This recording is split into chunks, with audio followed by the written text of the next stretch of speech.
esta tarde, sobre todo de los primeros eventos presenciales, ya en donde nos podemos encontrarlo.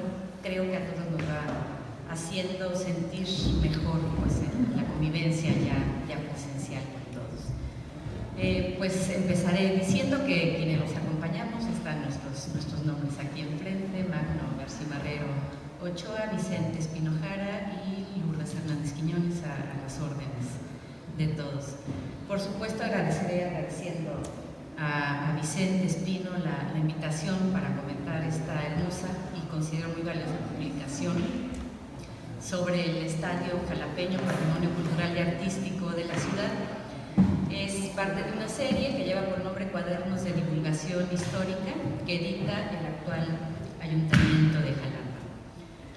Me da mucho gusto compartir la mesa con Magno García Marrero y con el autor de la publicación, Vicente Espino Jara, además cronista de Jalapa, mi amigo muy querido.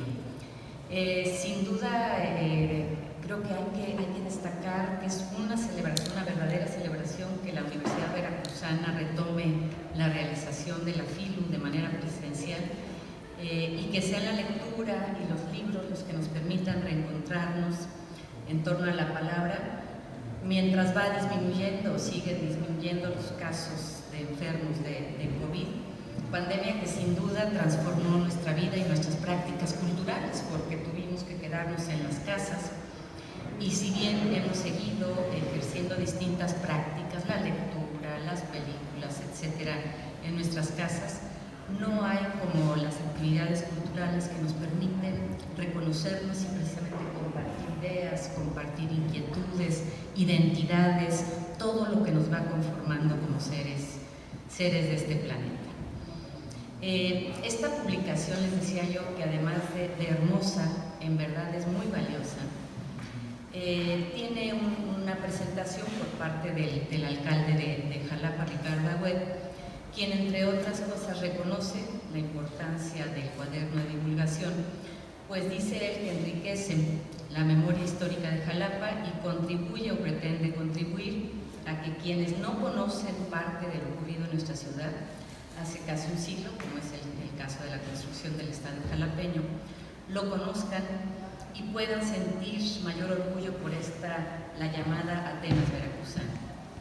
Se trata de una edición valiosa que incluye imágenes y fotografías de distintos archivos particulares, y por supuesto también están presentes fotografías del reconocido y estimado Héctor Montes de Oca, que nos acompaña aquí esta tarde. Estas diversas imágenes van acompañando la lectura del texto escrito por Vicente Espino, quien elaboró, sin duda alguna, una muy cuidadosa y rigurosa investigación histórica sobre el desarrollo que tuvo la construcción del hoy llamado Estadio Jalapeño. Va desde el 5 de mayo de 1922, en que se inauguró la primera etapa, continúa con el 20 de septiembre de 1925, en que se inauguró la obra civil, y llega este relato hasta 1926, en que se colocaría la piedra fundacional de lo que sería la Universidad Veracruzana. El maestro Espino va hilvanando un relato que nos permite conocer no solo la obra, que ya de por sí es importante, sino quiénes son los actores, los agentes que estuvieron detrás de esta obra. Y me parece que esta posibilidad de dar un valor humano a una obra, en este caso monumental, histórica, es parte de los aciertos que tiene la publicación. Ahí, por supuesto, menciona el maestro Espino, el ingeniero William Cabún, quien formuló la propuesta para aprovechar una depresión pantanosa dentro del lomerío del sur de la ciudad, dice el maestro Vicente, para transformarlo en un gran campo deportivo que también serviría para fomentar la convivencia familiar.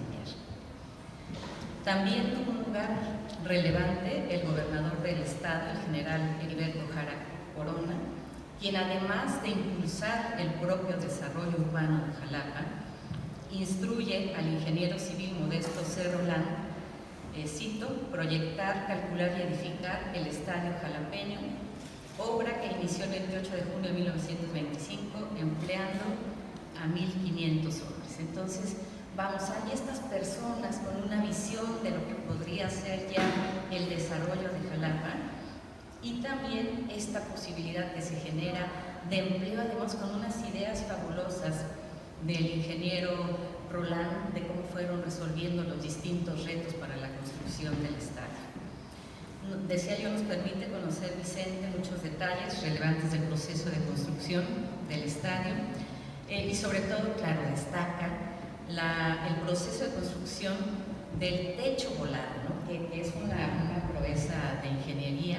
Es maravilloso, y que está 10 metros hacia el interior y 5 metros hacia el exterior del estadio. Está en este techo volado, y que además a mí me parece increíble el dato de que se realizó toda esta obra en 79 días, es decir, poco más de 2 meses, y es una verdadera proeza, sobre todo que estamos hablando de hace casi 100 años, que realmente no había todas las alternativas como ahora las tenemos para la construcción.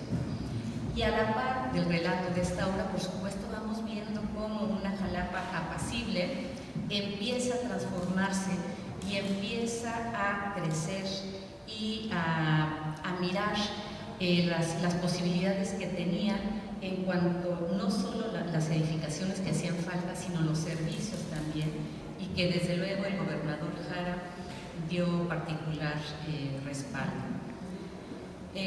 Al revisar este cuaderno, no pude evitar remitirme a revisar al mismo tiempo los conceptos de patrimonio cultural, ¿no? Porque de pronto a lo mejor habrá quien diga, ¿por qué considerar el Estadio Jalapeño un patrimonio cultural y artístico?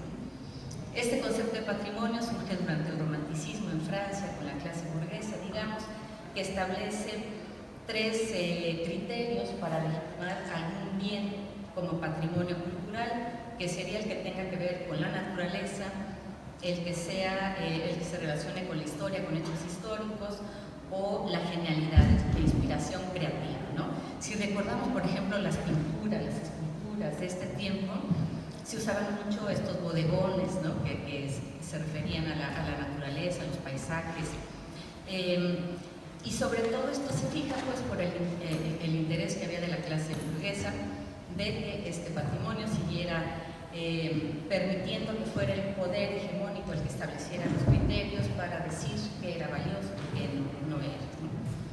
Siguiendo, digamos, estas premisas planteadas en el romanticismo, podríamos decir que el Estadio Jalapeño cumple con los referentes de la historia, es decir, es un edificio histórico porque ya van a ser 100 años de que se inició su construcción en una primera etapa, y además la genialidad, diría yo, en cuanto a cómo se resuelve la construcción de este espacio.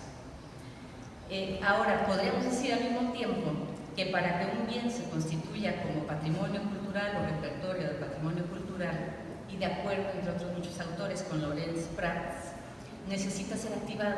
El patrimonio cultural no existe en sí mismo en la naturaleza, ¿no?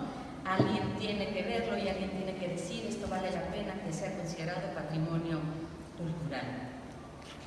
Cuando se dio la conferencia sobre políticas culturales en México en 1982, la conocida como Mondiacult, que está por celebrarse próximamente, otra vez en México, se estipuló la definición de patrimonio cultural, que me parece igual que la definición de cultura, siguen siendo conceptos paradigmáticos en ese momento, porque abrieron la definición de cultura como solo las artes, para considerar también lo que tenía que ver con lo popular, con lo que conocemos ahora como patrimonio inmaterial, ¿no?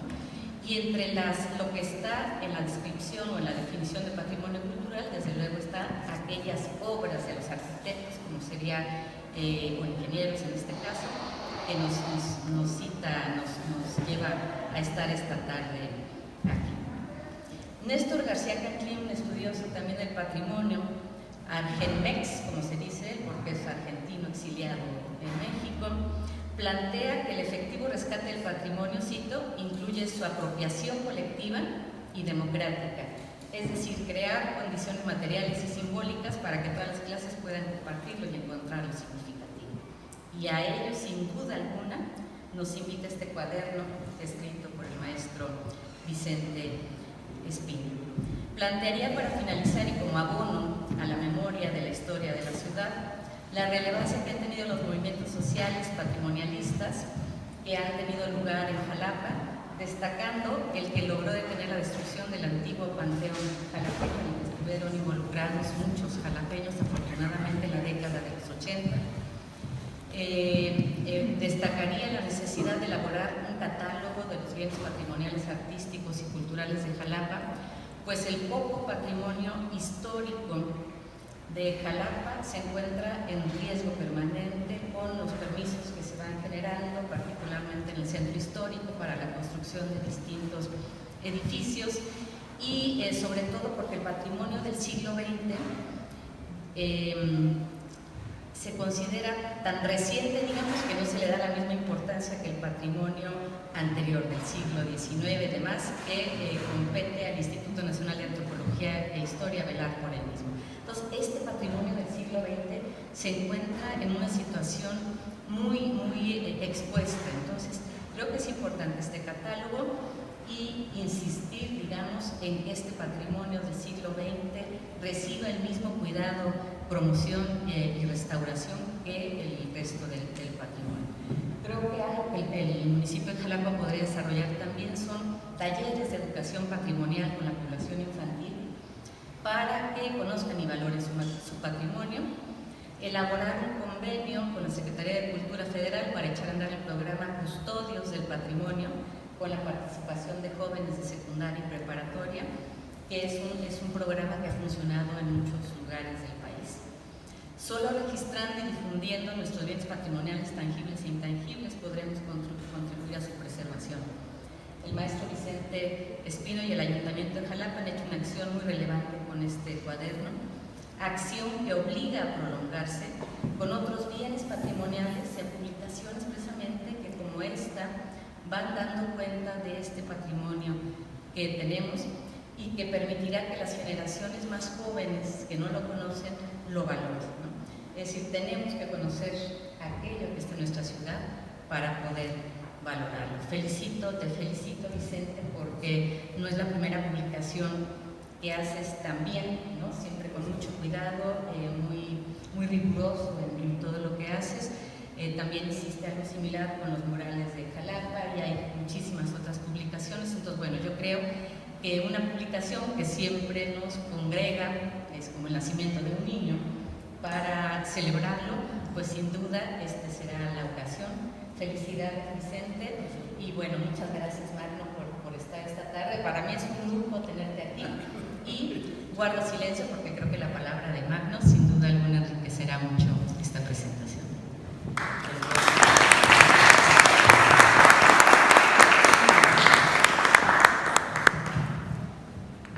Bueno, yo voy a participar de bulto. Ven cómo estoy de gordo. Peso 90 kilos. Aquí veo otro gordo por ahí, pero ¿saben quién tiene la culpa de que estemos gordos? Ángel, Rafael y yo. El gobernador del estado, Cuitláhuac García, tiene la culpa. ¿Por qué? Porque tienen cerrado, conculcado, secuestrado el estadio jalapeño. No nos dejan a los ciudadanos participar de manera natural, física, y para eso les voy a contar una historia. Bueno, yo recuerdo que hace muchos años, cuando éramos jóvenes, pues íbamos en familia y asistíamos mis hijos, mi esposa, al estadio. Nadie nos oponía resistencia, llegábamos, caminábamos. Lo único que teníamos que respetar era el primer, ¿cómo se llama? Pista. El primer carril, que era para que corriera el Chicles Villanueva, por ejemplo, o la señora Guevara cuando venía a paseo. Pero a los ciudadanos nos permitían asistir. Tiene años que el acceso público al estadio jalapeño, que es patrimonio de los veracruzanos, de los mexicanos, de todos los ciudadanos, está secuestrado, está convocado. ¿Por quién? Por el gobierno, que cree que es suyo. Por favor. Bueno,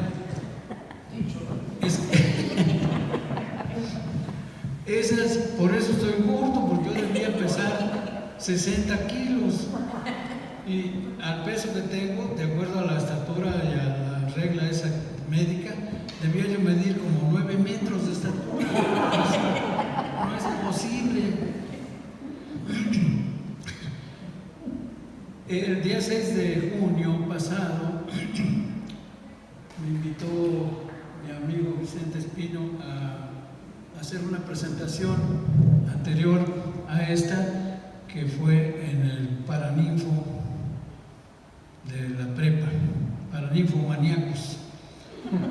Y entonces le pedí a mi secretario que fuera a tomar unas fotografías de las placas que están en las columnatas del estadio jalapeño, y que son las originales, con frases preciosistas de quienes hicieron el estadio: el gobernador, el ingeniero, el director de educación física de esa época, en fin, las voy a repetir.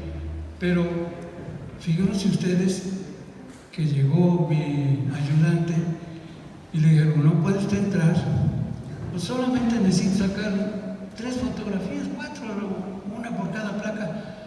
No, señor, tiene usted que pedir por escrito la posibilidad de acceder. Trae usted el escrito con 3 o 4 copias y en 10 días le damos respuesta. Entonces, oye, pero es que mañana va a ser la presentación del libro de Vicente Espino, que está tan bonito y que hay que lucirlo. No, pues, hínquese. Ya entonces que se hinca mi secretario. Y solo así de, bueno, estoy exagerando un poco, pero nomás eso faltó. Entonces, finalmente le dijeron: bueno, pues ya, pero ¿en qué tiempo se lleva para tomar las 4 fotografías? Pues serán 10 minutos contados. Pásale. 10 minutos fue y tomó las fotos. Entonces, pues yo me molestó. Entonces, voy a leer lo que dicen las placas, nada más para que vean ustedes la ironía de este asunto.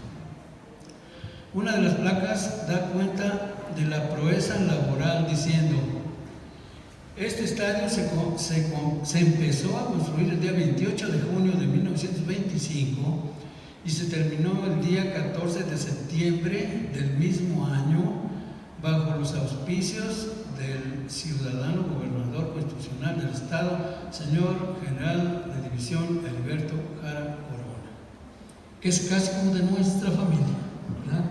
Eso, casi.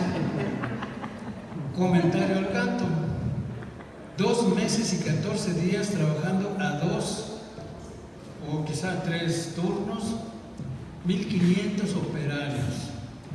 Es, como decía Lourdes, una verdadera proeza, sobre todo por la época en que se construyó y que no se tenían los recursos que se tienen ahora.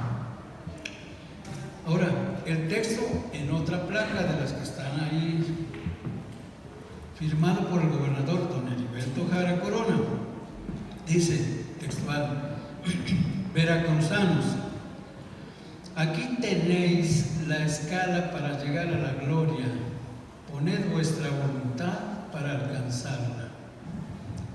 Y ahora comento yo: veracruzanos, es decir, no dice señores del gobierno, dice veracruzanos. Mirad no dice veracruzanos, mirad de lejitos la escala para llegar a la gloria, no dice eso. Clarito dice que aquí tenéis, es decir, se trata de una entrega, un legado, una donación a todos los veracruzanos. Pues lo estamos esperando. Otra de las placas contiene las palabras del ingeniero Modesto C. Roland, quien estuvo a cargo de la obra en 1925. El texto dice: mexicanos, naturaleza y ciencia os ofrecen este templo, cultivad espíritu y cuerpo, pues solo las razas educadas armónicamente guían a los pueblos. Preciosa frase. Comentario al canto. No dice: señores gobernantes en turno, la oferta que contiene este mensaje es para todos los mexicanos, no solo para unos cuantos servidores públicos. Otra placa contiene la frase del director de educación de ese entonces, el maestro Atenógenes Pérez y Soto, y dice: el triunfo será de la sangre hervorosa que hinche las venas. A mí esta frase así como que me pega un poquito. El triunfo será de la sangre hervorosa que hinche las venas. Comentario al canto. No dice: el triunfo será de los sangrones mandatarios hasta que se deshinche la vena. Eso no lo dice. Eso no lo dice. Para terminar mi intervención, quiero confesarles que este breve texto de 4 hojas, de las cuales leí nada más 2, me llevó proporcionalmente más trabajo y tiempo que el empleado por el ingeniero Roland en la construcción del Estadio Jalapeño. Hice un duro ejercicio de memoria de 77 años. Tuvimos mi secretario y yo que enfrentar la obediencia burocrática de quienes con una pizca de poder pretenden, y casi lo logran, adueñarse de un bien que claramente es un legado a los mexicanos, como dice la placa de Roland, y en particular a los veracruzanos, como dice la placa de Heriberto Jara. Es un bien común sustraído a sus recipiendarios legítimos y originales, que somos el pueblo, los que estamos aquí sentados gordos. Aquí les pido, aquí vale la pena pedirle, aunque no me oiga, al ingeniero Cuitlagua García Jiménez, que en nombre de todos nosotros, pues que nos abran la puerta del Estadio Jalapeño, porque ya tenemos ganas de salir corriendo. Este es el texto que yo quería leer. Muchas gracias.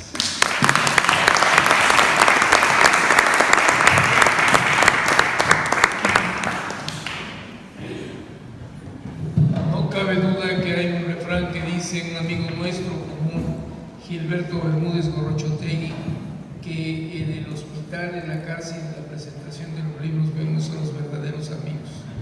Y yo creo que es cierto en ese sentido. Quiero agradecer a cada uno de ustedes, Hugo y Magno, la generosidad con la que tratan el texto, sobre todo cómo lo divulgan, y sin duda alguna yo soy también de los convencidos, como creo que todos los que hoy están con nosotros, de que el estadio efectivamente es parte de la vida cotidiana de quienes hemos vivido esta ciudad. Todos tenemos un recuerdo con el inmueble, bien desde el espacio escolar, desde la experiencia educativa, los desfiles cívicos, los carnavales, las coronaciones de las reinas, que son verdaderamente míticos, los eventos, ¿no? Con Pedro Infante y el mismo Cantinflas, ¿no? Y tantos otros actores. Y yo recuerdo bien que en el año 68 fue también un escenario previo para hacer algunas justas deportivas en las que iban a participar atletas nacionales en las Olimpiadas de la Ciudad de México. Lo recuerdo bien porque tengo en la memoria ese momento en el que el estadio estaba tan saturado de personas que realmente era imposible entrar en él, y ocupábamos justamente las lomas, esas que ahora también están en conflicto con el desarrollo urbano, de que han edificado ahí, y bueno, ahí todas esas lomas estaban libres, y ahí se llenaban, ¿no? De toda la palomilla, los amigos, las familias, todo. El estadio era un punto de encuentro familiar, además, y eso le ha dado en el contexto de la ciudad un valor muy especial, que nos parece que es lo suficientemente significativo, a punto de cumplir 97 años, una obra monumental, una obra que para su tiempo fue de gran innovación tecnológica en el uso del cemento armado, en vez de hecho en un solo momento, de manera, un colado uniforme desde que empezaron a colar hasta que terminaron, la urgencia por terminar, que relato ahí la experiencia de mi padre que conducía un camión y subía el cemento desde el ferrocarril interoceánico junto con otros empresarios y que lo descargaban y que llegaba el momento en el que le aseguraba que ya no rompían los sacos para descargarlo, que con todo y sacos que eran de yute, por fortuna se iban a las máquinas por el tiempo, la aceleración del tiempo para estar colando. Sí estoy convencido, pese a que se generó una polémica recientemente después de que la presentamos en el colegio, que justamente en una sociedad democrática esa polémica permite que podamos construir consensos y acuerdos para el manejo del inmueble, el adecuado manejo, así como tú lo has planteado, Lulú, desde la reglamentación, pero también desde la ciudadanía, que es vigilante, que es un actor importante en el crecimiento de la ciudad y en la forma en la que crece la ciudad. Hace pocos días se daba el debate del inmueble de un particular que está modificando su propiedad, que es muy legítimo, pero que las reglas de urbanismo y que la propia ciudadanía está preocupada porque el entorno visual del estadio no se altere. Ya tuvimos una agresión muy fuerte en el centro de la ciudad con el hotel que está atrás del Palacio de Gobierno, que nos acabó la visión de paisaje de nuestra capital, y la acabó por muchísimos años. Y la ciudadanía no estaba lo suficientemente organizada como lo estuvo con el cementerio antiguo municipal para defenderlo, para hacer una acción de defensa. Hacia allá es la propuesta. No se trata de generar una discusión árida, se trata de que juntos encontremos posibilidades de acuerdo y que sigamos preservando, como tú lo señalas, Lulú, todos los escasos puntos que son una referencia patrimonial y que, como dice el anuncio del gobierno del Estado, nos llena de orgullo. ¿Por qué? Porque finalmente es cierto, es parte de nuestra vida cotidiana, de lo que hemos convivido, aprendido. Ahí estuvieron nuestros padres, nuestros abuelos, y han estado nuestros hijos y a lo mejor algunos nietos. Es decir, bueno, ya no nos dejan entrar ahora, ¿no?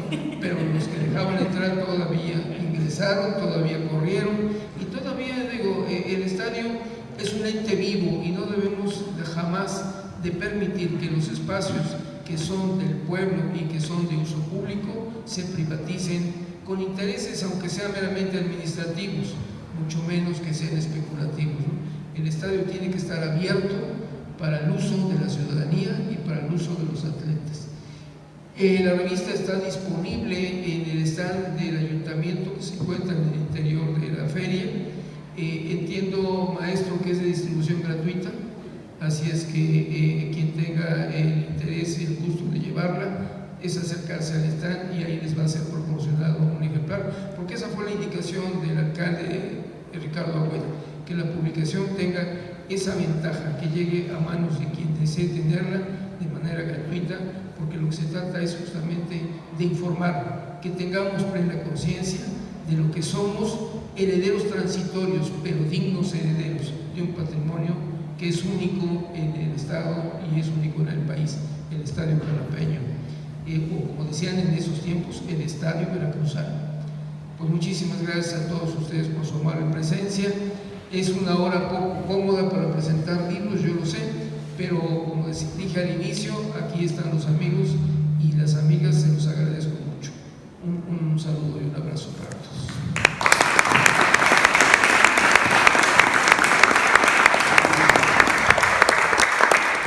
¿Alguien quiere hacer uso de la voz? ¿Algún comentario? ¿Alguna duda? ¿Nadie? No, muchísimas gracias. Bueno, quiero hacer un comentario. Esto lo escuché de una tía que vivió más de 100 años y decía que en aquella época creo que había muchas complicaciones, ¿no?, con las cuestiones de los recursos económicos, y que para poder solventar la construcción hubo que dejar un poco de pagar sueldos, no sé si a maestros y a otras personas que estaban trabajando para el Estado. Desconozco si en el material que usted escribió hay alguna referencia sobre el respecto, pero bueno, es algo que traigo a la mente ahorita, estando presente aquí en este momento. Efectivamente, así sucedió. El gobierno de Jara empieza en 24-28, un cuatrienio. El gobierno de 20-24 es Obregón, ¿no? Y 24-28 es el presidente Calles. Jara, que es producto de la revolución, es un hombre que desde muy temprana edad participó en los movimientos sociales y que para ese entonces ya era el constituyente que había influenciado en el texto constitucional para garantizar derechos laborales y seguridad, sobre todo al sector obrero. Ya como gobernador constitucional del Estado, inicia acciones para que las empresas de la Huasteca Petroleum Company, como el Águila en el sur del Estado, paguen los impuestos y indemnicen más que nada, indemnicen a las familias que han agraviado con invadir sus propiedades. Un buen ejemplo que nos lleva a la imagen es La Rosa Blanca, la película esta, donde hay una serie de abusos que se cometen en contra de los propietarios de algunas tierras donde hay yacimientos petroleros. Jara les exige que paguen impuestos y que indemnicen a los propietarios debidamente, y además que a los trabajadores, en visión de la Constitución, se les trate salarialmente bien. Hay resistencia de las empresas internacionales, tanto holandesas, inglesas y norteamericanas, de cumplir eso. Hay un juez en la ciudad de Tuxpan, que está en Pueblo Viejo, que está promoviendo algunas acciones reivindicatorias. Las compañías se muestran en rebeldía, hay laudos a favor de los trabajadores y las compañías se niegan a cumplir con ellos. Jara sigue haciendo presión a los empresarios, y entonces vienen los mandos del centro del país, concretamente el general Calles, con quien no tuvo siempre una buena relación, así lo dice en un texto. Lo empiezan a presionar para que desista de estar presionando a las empresas.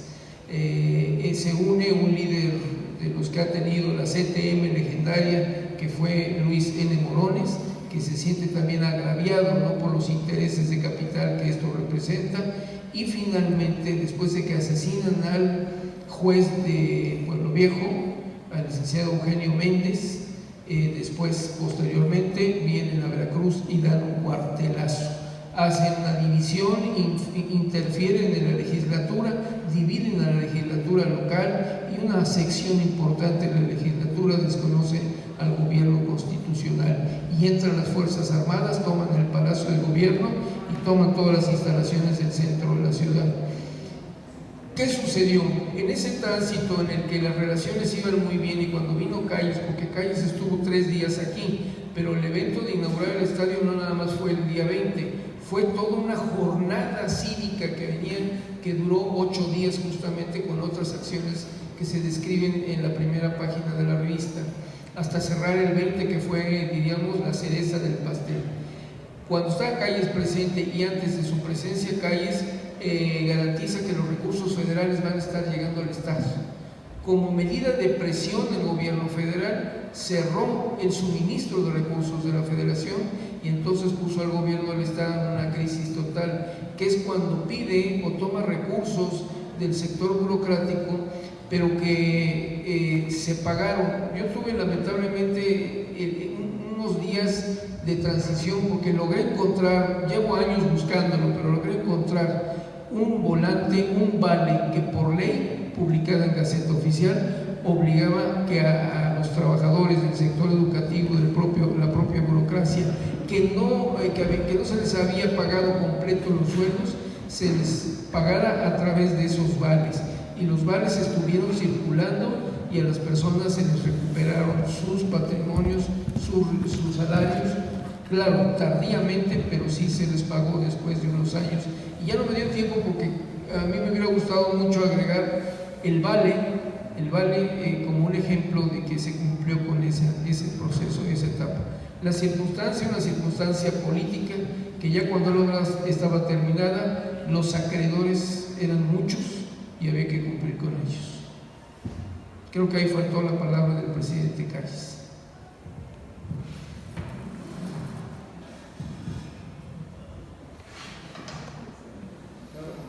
Pues muchísimas gracias a todos y vamos al stand del ayuntamiento.